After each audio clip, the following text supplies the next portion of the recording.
The friction equation. It's often the case that we become so engrossed in our own physical relationship to the instrument that we forget to consider the instrument itself and the spectacular design of the tools we have in our hands. After all, most tools are designed with a specific purpose in mind, and we generally don't pick up a hammer to put in a screw. When we ignore the subtler elements of tool design, we're often working over and above the design of the tools and sometimes even against them.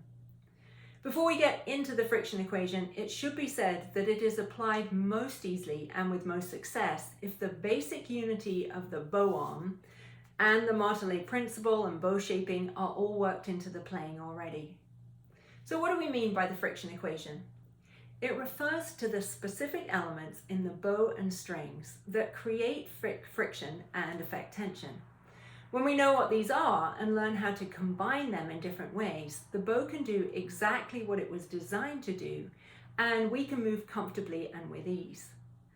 We'll look at the elements one by one, but in the end, it is an equation in which they all interact. The total equals the task that we're trying to perform.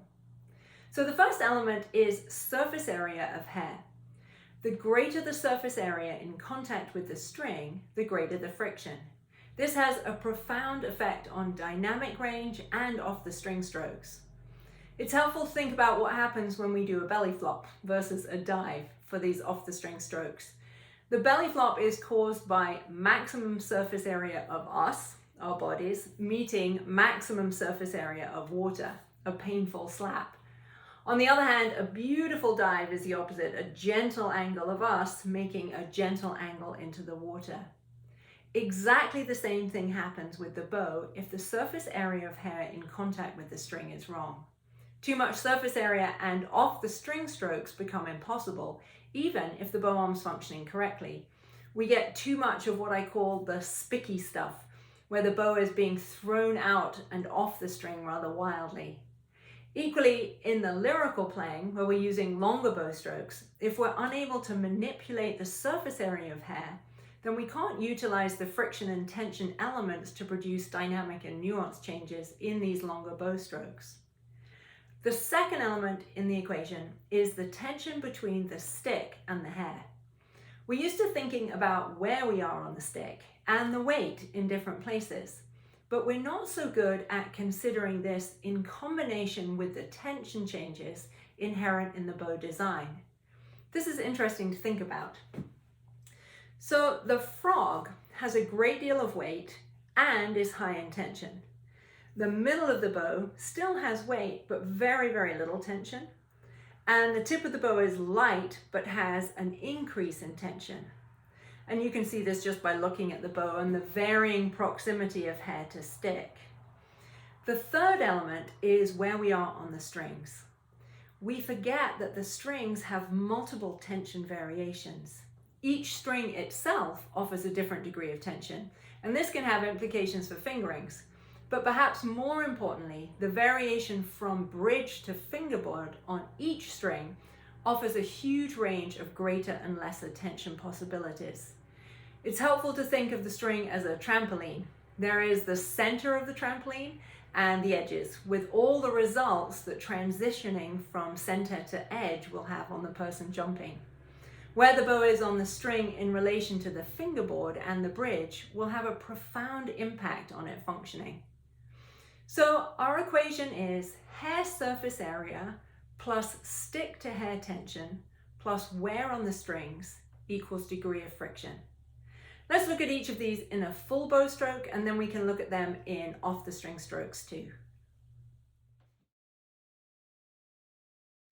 Let's start with the surface area of hair.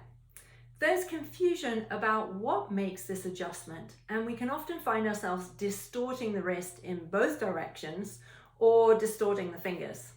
The first thing to keep in mind is how extremely small the adjustment will actually be. There's not much hair to start with, and therefore the slightest adjustment has a profound effect.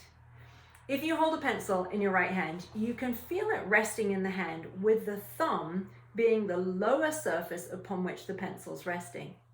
The fingers can roll the pencil very gently over the surface of the thumb with a tiny T movement. This is really all we need. If the thumb and fingers pull and push the pencil, then we end up with curling in one direction and stretching in the other. Curling and stretching are on the list of the 5 main causes of pain and injury, so not a good idea at all. Equally, if we adjust the pencil by raising and lowering the wrist, we're breaking the fulcrum of the wrist in both directions. And that's another member of the pain and injury list. So it's very simple. A tiny T motion from the fingers that adjusts the bow over the surface of the thumb. So the best way to practice this with the bow is on the string, never in the air. The version most familiar is to have less hair as we near the frog and more hair as we near the tip. But we can actually reverse this and feel those other options too. I'm going to start by the more traditional way of having less hair at the frog and adding more hair as we go through the bow.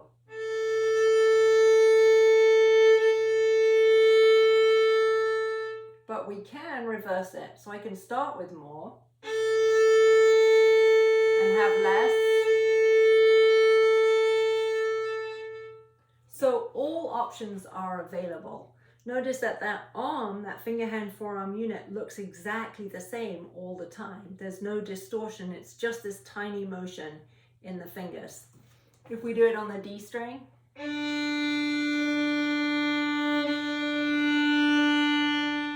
or the reverse,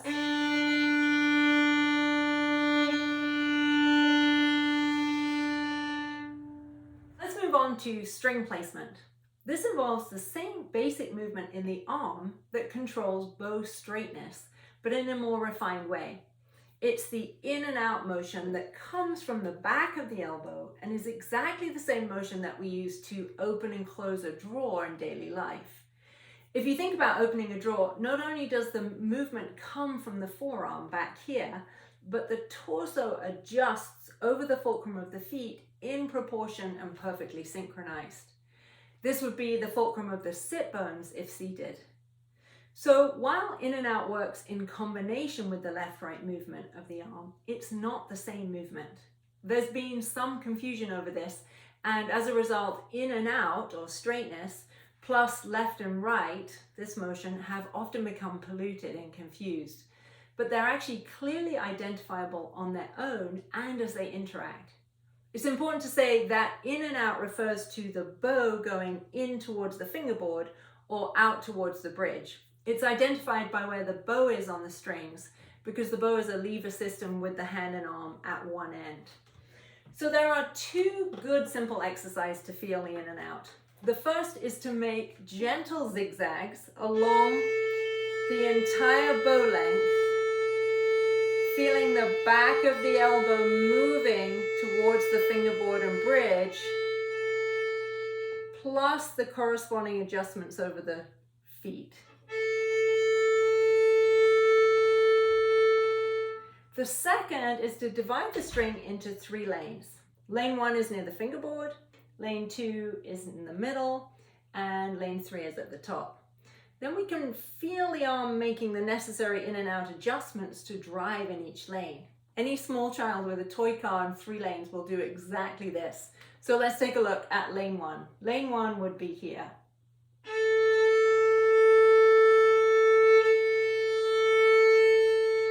Now I can move to lane 2.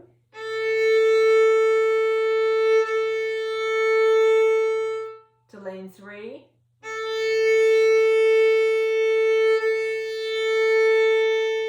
On the G string, this would be my lane 1.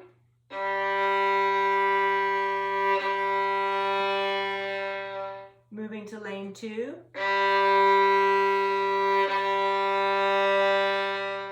And to lane 3.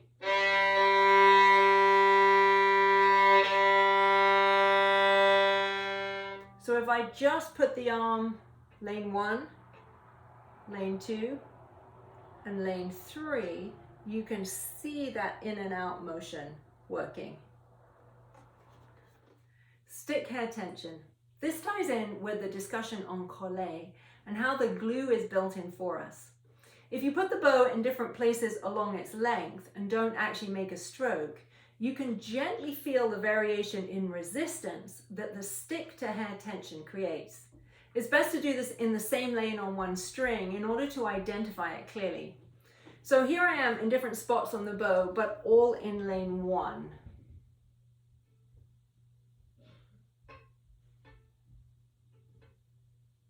If I do the same thing in lane 2,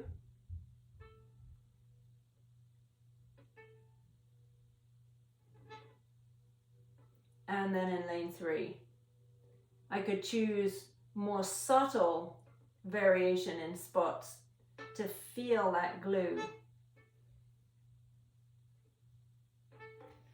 Now we've looked at all 3 elements. This brings us to the question of how can we feel all of them interacting and how do we control them? The simple answer is by understanding them clearly on their own first and then listening to the resulting sound. The bow arm learns through feeling how to respond to the elements and how to adjust them, and therefore what combinations sound and feel good. Let's look at some lyrical examples. So let's take Paganini Cantabile.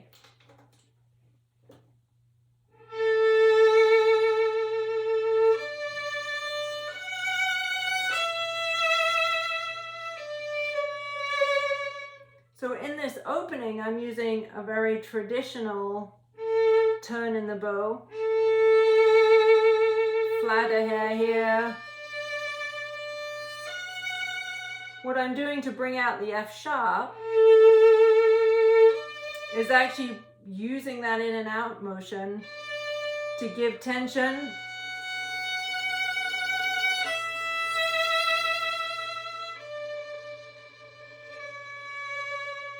There I'm using the in and out motion too. If I do it again, you can see how much hair is being used.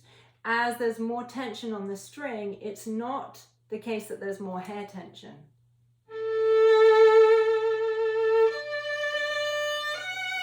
So less hair tension, more string tension. More hair, less string tension. Less string tension. More string tension.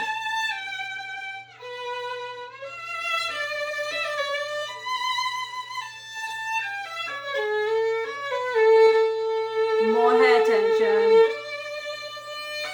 More string and hair tension.